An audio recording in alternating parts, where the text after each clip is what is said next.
Hi everyone, welcome back to my spoken English class. അപ്പോൾ ഇന്നത്തെ class എന്ന് പറയുന്നത് വളരെ യൂസ്ഫുൾ ആയിട്ട് ഡെയിലി ലൈഫിൽ നമ്മൾ യൂസ് ചെയ്യുന്ന സിമ്പിൾ സെന്റൻസുകളാണ്. വീഡിയോ സ്കിപ്പ് ചെയ്യാതെ കാണുക. വീഡിയോ ഇഷ്ടപ്പെടുന്ന സമയത്ത് ലൈക്ക് ചെയ്യാൻ മറക്കരുത് കേട്ടോ. അപ്പോൾ നമുക്ക് സെന്റൻസിലേക്ക് കടക്കാം. നമ്മളെ വീട്ടിലേക്കോ അല്ലെങ്കിൽ നമ്മൾ ഓഫീസിൽ വർക്ക് ചെയ്യുന്ന സമയത്താണെങ്കിലും നമുക്ക് ചിലപ്പോൾ സമയമില്ലാത്തൊരു സമയം നമ്മൾ പറയാറുണ്ട്, അവരോട് കയറാൻ പറയൂ, അവരോട് ഇരിക്കാൻ പറയൂ, അവർക്കത് വാങ്ങിക്കൊടുക്കൂ. ഇങ്ങനെ നമ്മൾ ഒരാളോട് പറഞ്ഞിട്ട് ചെയ്യിപ്പിക്കുന്ന കാര്യങ്ങളുണ്ട് അല്ലെ. അപ്പൊ അതെങ്ങനെ ഇംഗ്ലീഷിൽ പറയാം എന്ന് നോക്കാം. ഫോർ എക്സാമ്പിൾ, അവരോട് കയറാൻ പറയൂ. ഒരാളോട് നമ്മൾ പറയാണ് അവരോട് കയറാൻ പറയും. ഇപ്പൊ നമ്മൾ വീട്ടിലേക്ക് ആരെങ്കിലും ഗസ്റ്റ് വരികയാണെന്നുണ്ടെങ്കിൽ നമ്മൾ ചിലപ്പോൾ കിച്ചണിലൊക്കെ ആണെങ്കിൽ നമ്മൾ പറയാറുണ്ട് അവരോട് കയറാൻ പറയൂ എന്ന് പറയാറുണ്ട്. ഇങ്ങനെ പറയാം, ask them to get in. Ask them to get in. ഇവിടെ ആസ്ക് എന്ന് പറയുന്നത് ചോദിക്കൂ എന്നല്ല, പറയൂ എന്നാണ്. ആസ്കിന് രണ്ട് മീനിങ് ഉണ്ട് കേട്ടോ. പറയൂ എന്ന് പറയാൻ വേണ്ടിയിട്ടും ചോദിക്കൂ എന്ന് പറയാൻ വേണ്ടിയിട്ടും നമ്മൾ ആസ്ക് യൂസ് ചെയ്യാറുണ്ട്. അപ്പൊ ഇവിടെ ഏറ്റവും നല്ലത് ആസ്ക് ആണ്. നമ്മൾ ഒരാളോട് പറയാണ് അല്ലെ, നമ്മൾ നേരിട്ട് പറയല്ല, ഒരാളോട് നമ്മൾ റിക്വസ്റ്റ് ചെയ്യാണ്. So ask them to get in. അവരോട് കയറാൻ പറയൂ. നെക്സ്റ്റ്, അവരോട് ഇരിക്കാൻ പറയൂ. എങ്ങനെ പറയാ? അവരോട് ഇരിക്കാൻ പറയൂ. Ask them to sit down. Ask them to sit down. അവരോട് ഇരിക്കാൻ പറയൂ. അവർക്ക് വെള്ളം കൊടുക്കൂ. പറയാറുണ്ടല്ലോ, അവർക്ക് വെള്ളം കൊടുക്കൂ. ഇതും നമ്മൾ ഒരാളോട് പറയാണ് അല്ലെ. എങ്ങനെ പറയാ? Give them some water. Give them, അവർക്ക് കൊടുക്കൂ, സം വാട്ടർ, കുറച്ച് വെള്ളം, അല്ലെങ്കിൽ അവർക്ക് വെള്ളം കൊടുക്കൂ എന്ന് പറയാൻ വേണ്ടിയിട്ട് നമുക്ക് സം വാട്ടർ എന്ന് യൂസ് ചെയ്യാം. ഗിവ് ദം സം വാട്ടർ, അവർക്ക് വെള്ളം കൊടുക്കൂ. ഓക്കെ. അവന്റെ പേര് ചോദിക്കൂ. എങ്ങനെ പറയാ? അവന്റെ പേര് ചോദിക്കൂ. Ask his name. Ask his name, അവന്റെ പേര് ചോദിക്കൂ. അവർക്ക് കസേര കൊടുക്കൂ. അവർക്ക് കസേര കൊടുക്കൂ. Give them a chair. Give them a chair, അവർക്ക് കസേര കൊടുക്കൂ. ഓക്കെ. അവരെ അകത്തേക്ക് വിളിക്കൂ. അവരെ അകത്തേക്ക് വിളിക്കൂ എന്നെങ്ങനെ പറയാ? അവരെ എന്ന് തന്നെയാണ് ഇപ്പൊ വിളിക്കുക. കോൾ ആണ്. Call dum inside. Call dum inside, അവരെ അകത്തേക്ക് വിളിക്കൂ. ഓക്കെ. അവനോട് ഫോൺ വാങ്ങൂ. നമ്മുടെ മക്കളോടൊക്കെ നമ്മൾ പറയാറുള്ളതല്ലേ. അവനോട് ഫോൺ വാങ്ങൂ. Take the phone from him. Take the phone from him, അവനോട് ഫോൺ വാങ്ങൂ. ഓക്കെ. അവന് മിഠായി കൊടുക്കൂ. അവന് മിഠായി കൊടുക്കൂ അല്ലെ. കൊടുക്കുക, നൽകുക എന്നൊക്കെ പറയുന്നതിന് നമ്മൾ ഗിവ് ആണ് യൂസ് ചെയ്യാറ്. അപ്പം ഗിവ് ഹിം എ സ്വീറ്റ് അല്ലെ. ഗിവ് ഹിം എ സ്വീറ്റ്, അവന് മിഠായി കൊടുക്കൂ. അവന് കാറിൽ കയറ്റൂ. അവനെ കാറിൽ കയറ്റൂ. എങ്ങനെ പറയാ? Put him in the car. ഇവിടെ പുട്ട് ഹിം എന്നാണ് യൂസ് ചെയ്തിട്ടുള്ളത്. കാരണം അവനെ കാറിൽ കയറ്റൂ എന്നാണ്. Put him in the car. Okay. അത് വേറെ എവിടെയെങ്കിലും വെക്കൂ. ഒരു സാധനം, എന്തെങ്കിലും ഒരു സാധനം നമ്മൾ പറയാറുണ്ട് അല്ലെ, അത് വേറെ എവിടെയെങ്കിലും വെക്കൂ.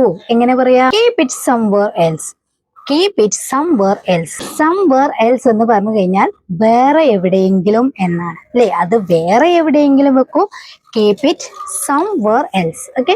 നെക്സ്റ്റ്, ഇപ്പം നമ്മൾ ഒരു ഫംഗ്ഷന് പോയിരിക്കുകയാണ്, അല്ലെങ്കിൽ ഒരു ബസ്സിലാണ്, അല്ലെങ്കിൽ എന്തെങ്കിലും ഒരു തിരക്ക് പിടിച്ച സ്ഥലത്ത് നിന്ന് നമ്മൾ പറയാറുണ്ട്, ആയുള്ള ആളുകളോ അല്ലെങ്കിൽ കുട്ടികളായിട്ട് ഇരിക്കുന്ന ആളുകളോ ഒക്കെ ആണെങ്കിൽ നമ്മൾ പറയാറുണ്ട് അവർക്ക് സ്ഥലം കൊടുക്കൂ അല്ലെ. അവർക്ക് സീറ്റ് കൊടുക്കൂ, അല്ലെങ്കിൽ അവർക്ക് സ്ഥലം കൊടുക്കൂ എന്ന് പറയാറുണ്ടല്ലോ. എങ്ങനെ പറയാം? ഇത് അവർക്ക് കൊടുക്കൂ എന്നാണ്. Give them some space. Give them some space, അവർക്ക് കുറച്ച് സ്ഥലം കൊടുക്കൂ. ഓക്കെ. നീ അകത്തേക്ക് പോകൂ. ഒരാളോട് പറയാണ് നമ്മൾ അല്ലേ. Go inside. Go inside simple sentence ആണ്, ബട്ട് എപ്പോഴും യൂസ് ചെയ്യാറുള്ളതാണ് അല്ലെ. അപ്പം ഗോ ഇൻസൈഡ്, അകത്തേക്ക് പോകൂ. ആ വാതിൽ പൂട്ടൂ. ആ വാതിൽ പൂട്ടൂ പറയാറുണ്ടല്ലോ. Lock that door. Lock that door, ആ വാതിൽ പൂട്ടൂ. നെക്സ്റ്റ്, ഡോക്ടറെ കണ്ടിട്ട് എന്നെ വിളിക്കൂ. നമ്മൾ പറയാറുണ്ടല്ലോ, ഡോക്ടറെ കണ്ടിട്ട് എന്നെ വിളിക്കൂ. എങ്ങനെ പറയാൻ? ഇവിടെ ഡോക്ടറെ കണ്ടിട്ട് എന്ന് പറയുമ്പം ഡോക്ടറെ കണ്ടതിന് ശേഷം എന്നെ വിളിക്കൂ എന്നാണ്. Call me after seeing the doctor. Call me after seeing the doctor, ഡോക്ടറെ കണ്ടിട്ട് എന്നെ വിളിക്കൂ. ഓക്കെ. നീ തർക്കിക്കാതിരിക്കും. അപ്പം നമ്മൾ ആരോടെങ്കിലും ഒരു കാര്യം പറയുന്ന സമയത്ത് അത് എത്ര പറഞ്ഞിട്ടും അവർക്ക് നമുക്കും അക്സെപ്റ്റ് ചെയ്യാൻ പറ്റാത്തൊരു സംഭവം, അപ്പൊ നമ്മൾ പറയാറുണ്ട് നീ തർക്കിക്കാതിരിക്കൂ അല്ലേ. നമുക്ക് പരിഹാരം ഉണ്ടാക്കാം, അങ്ങനെയൊക്കെ പറയാറുണ്ടല്ലോ. നീ തർക്കിക്കാതിരിക്കൂ. എങ്ങനെ പറയാ? Don't argue. Don't argue. Argue എന്ന് പറഞ്ഞു കഴിഞ്ഞാൽ തർക്കിക്കുക, കച്ചറ കൂടുക, ഇങ്ങനെ വഴക്കടിക്കുക, ഇതിനൊക്കെ നമ്മൾ ആർഗ്യൂ എന്ന് പറയാറുണ്ട്. ഡോണ്ട് എന്ന് പറഞ്ഞു കഴിഞ്ഞാൽ അത് ചെയ്യരുത് എന്നാണ്. അപ്പം ഇനി തർക്കിക്കാതിരിക്കൂ എന്ന് പറയുമ്പം ഡോണ്ട് ആർഗ്യൂ. ഓക്കെ. സാധനം വെക്കേണ്ട സ്ഥാനത്തല്ല വെച്ചിട്ടുള്ളത്. നമ്മൾ ചോദിക്കാറുണ്ടല്ലോ, ഇതെന്തിനാ ഇവിടെ വെച്ചത്? ഇതെന്തിനാ ഇവിടെ വെച്ചത്? എങ്ങനെയാ ചോദിക്കുക? Why was this kept here? Why was this kept here? Past ആണല്ലോ, ഇതെന്തിനാ ഇവിടെ വെച്ചിരിക്കുന്നത് എന്നാണ്. So why was this kept here? Okay, നമുക്കിപ്പോ സമയം അറിയണം. നമ്മൾ ഒരാളോട് പറയാണ് സമയം നോക്കൂ.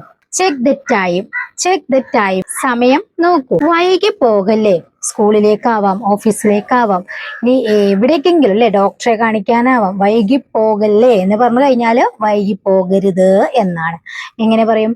Don't be late, don't be late.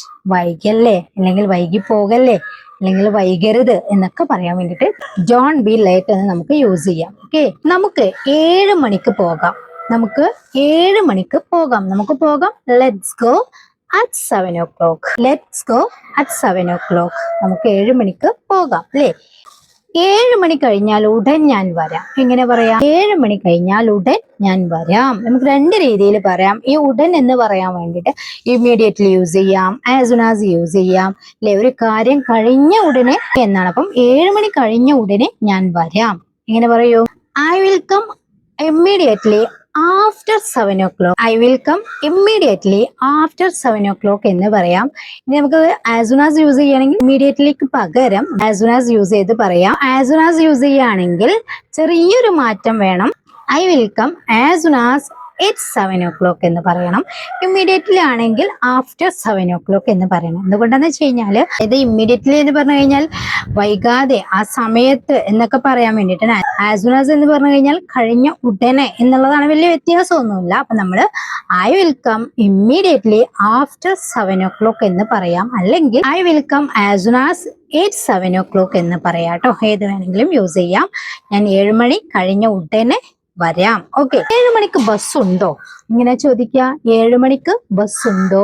Is there A bus at 7 o'clock? Is there A bus at 7 o'clock? 7 മണിക്ക് ബസ് ഉണ്ടോ? നെക്സ്റ്റ്, കൃത്യം 7 മണിക്ക് ഒരു ബസ് ഉണ്ട്. എങ്ങനെ പറയാ? കൃത്യം 7 മണിക്ക് ഒരു ബസ് ഉണ്ട്. There is A bus exactly at 7 o'clock. There is A bus, ഒരു ബസ് ഉണ്ട്, എക്സാക്ട്ലി കൃത്യസമയത്ത് അറ്റ് 7 o'clock. ഓക്കെ, നെക്സ്റ്റ്, നമുക്ക് അതിൽ പോകാം. നമുക്ക് അതിൽ പോകാം അല്ലെ. 7 മണിക്ക് ഒരു ബസ് ഉണ്ടെന്ന് പറഞ്ഞല്ലോ, നമുക്ക് അതിൽ പോകാം എന്ന് പറയാറുണ്ടല്ലോ. Let's take that bus. ഇവിടെ ബസ്സിൽ പോകാം എന്നുള്ളത് കൊണ്ട് തന്നെ നമുക്ക് അവിടെ ഗോയിനേക്കാളും ടേക്ക് എന്ന് നമുക്ക് യൂസ് ചെയ്യാം അല്ലെ. ബസ്സിൽ കയറുക എന്നുള്ളതിനൊക്കെ നമ്മൾ ടേക്ക് യൂസ് ചെയ്യാറുണ്ട്. അപ്പം ലെറ്റ്സ് ടേക്ക് ദാറ്റ് ബസ്, നമുക്ക് അതിൽ പോകാം, അല്ലെങ്കിൽ നമുക്ക് ആ ബസ്സിൽ പോകാം. ഓക്കെ, ഞാൻ വേഗം വരാം. എങ്ങനെ പറയാ? ഞാൻ വേഗം വരാം. I will come quickly. ഞാൻ വേഗം വരാം, ഞാൻ പെട്ടെന്ന് വരാം എന്നൊക്കെ പറയാൻ വേണ്ടിയിട്ട് ഐ വിൽ കം ക്വിക്ക്ലി. ഇനി ഇങ്ങനെ പറയാം, I will be back soon. I will be back soon എന്നും പറയാം കേട്ടോ. ഓക്കെ, അപ്പോ ഇത്രയും സെന്റൻസ് എല്ലാവർക്കും ക്ലിയർ ആയല്ലോ. വളരെ യൂസ്ഫുൾ ആയിട്ട് നമ്മൾ ഡെയിലി ലൈഫിൽ യൂസ് ചെയ്യുന്ന സെന്റൻസുകളാണ് നമ്മൾ ഡിസ്കസ് ചെയ്തത്. ഇനി നിങ്ങൾക്കുള്ളൊരു സെന്റൻസ് തരാം. അതിൽ പോയാൽ 9 മണിക്ക് അവിടെ എത്തുമോ എന്ന് നമ്മൾ എങ്ങനെ ചോദിക്കും ഇംഗ്ലീഷിൽ? അതിൽ പോയാൽ എന്നുള്ളത് ഇപ്പൊ ഒരു ബസ്സിനെ കുറിച്ച് നമ്മൾ പറഞ്ഞല്ലോ. അപ്പോൾ ആ ഒരു സംസാരത്തിനിടയിൽ നമ്മൾ ചോദിക്കുകയാണ്, അതിൽ പോയാൽ 9 മണിക്ക് അവിടെ എത്തുമോ എങ്ങനെ ചോദിക്കും എന്നുള്ളത് നിങ്ങൾ താഴെ കമന്റ് ചെയ്യുക കേട്ടോ. അപ്പൊ ഈ വീഡിയോ നിങ്ങൾക്ക് യൂസ്ഫുൾ ആയിട്ടുണ്ടെങ്കിൽ ലൈക്ക് ചെയ്യാനും ഷെയർ ചെയ്യാനും മറക്കരുത്. ഈ ചാനൽ ആദ്യമായിട്ട് കാണുന്നവരാണ്, ഇതുവരെ സബ്സ്ക്രൈബ് ചെയ്തിട്ടില്ല, നിങ്ങൾക്ക് വീണ്ടും കാണാൻ താല്പര്യമുണ്ടെങ്കിൽ, ഇതുപോലെ നല്ല നല്ല സെന്റൻസുകൾ പഠിക്കാൻ താല്പര്യമുണ്ടെങ്കിൽ നമ്മുടെ ചാനൽ സബ്സ്ക്രൈബ് ചെയ്തിട്ടില്ലെങ്കിൽ സബ്സ്ക്രൈബ് ചെയ്ത് ബെല്ലൈക്കണും ഓൾ ഓപ്ഷനൊക്കെ ഒന്ന് ക്ലിക്ക് ചെയ്ത് വെച്ചിട്ട് ഡെയിലി 6 മണിക്ക് ശേഷം നിങ്ങളൊന്ന് ഫോൺ ചെക്ക് ചെയ്ത് കഴിഞ്ഞാൽ നമ്മുടെ വീഡിയോസ് അങ്ങ് വരും. ഇതുപോലെയുള്ള നല്ല നല്ല സെന്റൻസുകൾ നിങ്ങൾക്ക് പഠിക്കാനായിട്ട് പറ്റുകയും ചെയ്യും കേട്ടോ. അതുപോലെ തന്നെ ഒട്ടും ഇംഗ്ലീഷ് അറിയാത്ത ആളുകളാണെങ്കിൽ വെർബിന്റെ എല്ലാ ഫോംസും വളരെ സിമ്പിളായിട്ട് പഠിക്കാൻ വേണ്ടിയിട്ട് നമ്മുടെ പുതിയ ചാനലിൽ എല്ലാ വെർബുകളും അതിൻ്റെ എല്ലാ ഫോംസുകളും പഠിപ്പിക്കുന്നുണ്ട്. വളരെ സിമ്പിളായ വീഡിയോ ആണ്, കുഞ്ഞു വീഡിയോ ആയിട്ടാണ് ചെയ്യുന്നത്. അപ്പോൾ എല്ലാവരും നമ്മുടെ പുതിയ ചാനലും കൂടി ഒന്ന് കാണാനായിട്ട് ശ്രമിക്കുക കേട്ടോ. അപ്പോൾ വേണമെങ്കിൽ ഞാനൊരു വീഡിയോൻ്റെ ലിങ്ക് ഈ വീഡിയോക്ക് താഴെ കമൻറ്റിൽ പിൻ ചെയ്ത് വെക്കാം, ഡിസ്ക്രിപ്ഷനിലും കൊടുക്കാം. എല്ലാവരും ആ ചാനലും കൂടി ഒന്ന് സപ്പോർട്ട് ചെയ്യുക. ഒരുപാട് പേര് കാണുന്നുണ്ട്, ഒരുപാട് പേർക്ക് യൂസ്ഫുൾ ആകുന്നുണ്ട്. വെർബിൻ്റെ എല്ലാ ഫോംസും പറഞ്ഞതിന് ശേഷം ഞാൻ ഷോർട്സ് ആയിട്ട് അത് ഉപയോഗിച്ച് സെൻറ്റൻസും ക്രിയേറ്റ് ചെയ്യാറുണ്ട്. ഓക്കെ, അപ്പോൾ നെക്സ്റ്റ് വീഡിയോയിൽ കാണാം. Thank you so much.